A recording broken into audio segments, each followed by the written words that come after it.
We brought Ka and Kongo. If we know Kongo, and from exhibitions that we've done before last year, fill up your walls. So there's a lot of events going on between France and Singapore, especially in terms of art. That's why you see a lot of French artists coming to Singapore. But soon we'll go there. Hopefully, we want to go to Paris as well to know what's the culture there. And so, in this aspect, not really about each individual culture.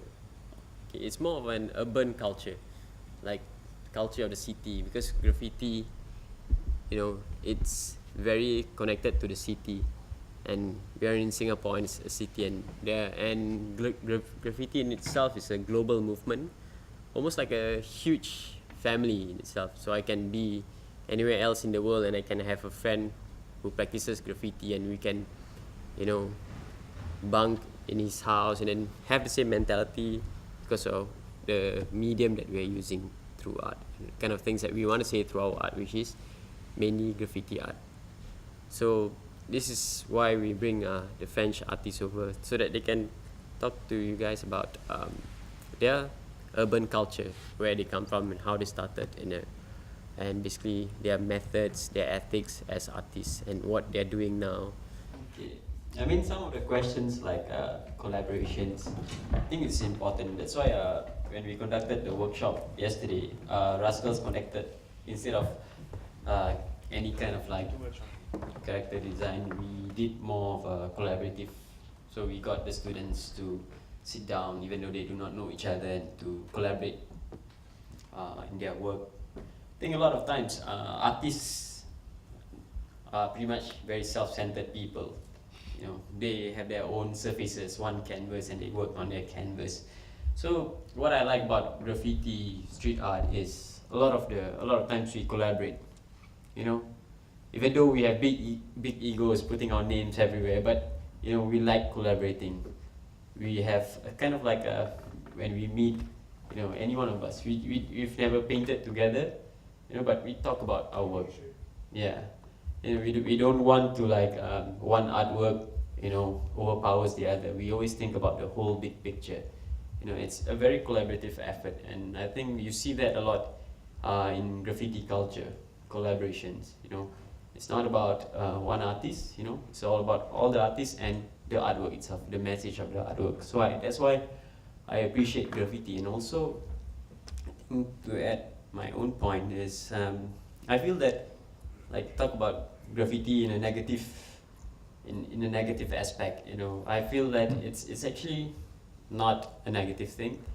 But like Kongo said, the media has put it as a negative thing because it's something they do not understand. But if you talk about negativity, if you look at where we are now, especially in big cities, in Paris, Singapore, anywhere, any city you go to, Jakarta, Milan, a lot of times you see a lot of advertisements.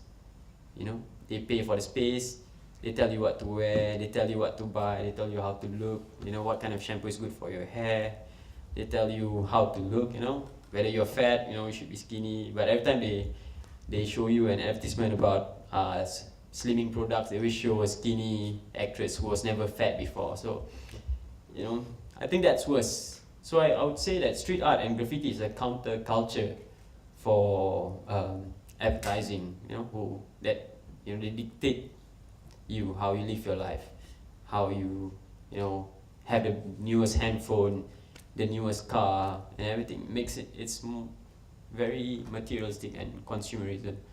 So for us, we're just painting what we want to paint, what we want to say about the world and our surroundings. My work talks a lot about consumerism.